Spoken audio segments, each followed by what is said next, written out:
Usapang boxing, Tim Tszyu pinatahimik si Errol Spence Jr. Panalo via unanimous decision.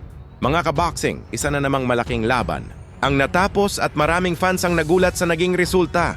Sa bakbakan ni na Tim Tszyu at Errol Spence Jr., ipinakita ni Tim Tszyu ang kanyang disiplina, bilis, at matinding pressure fighting upang makuha ang panalo via unanimous decision.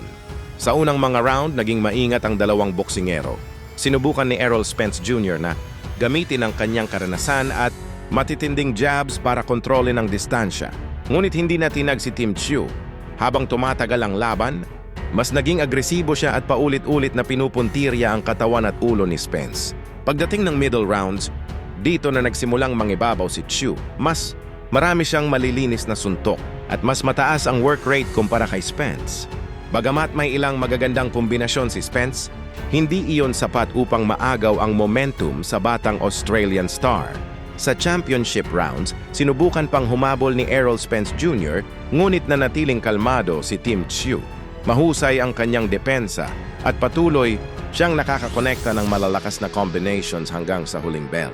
Nang inanunsyo ang scorecards, lahat ng hurado ay pumabor kay Tim Tszyu, kaya opisyal siyang nanalo via unanimous decision dahil dyan umaabante na ang kartada ni Tim Tszyu sa 28 wins, 3 talo. Sa kalukuyan, ito naman pangalawang talo ni Errol Spence Jr. Sa kanyang karera, bumagsak na ang kartada sa 28 wins, 2 talo matapos 3 taon na pahinga sa boxing at bumalik kontra Tim Tszyu. Isang malaking tagumpay ito para sa kanyang karera at muling pinatunayan na isa siya sa pinakamapanganib na pangalan sa super welterweight division. Ano sa tingin ninyo mga kaboxing?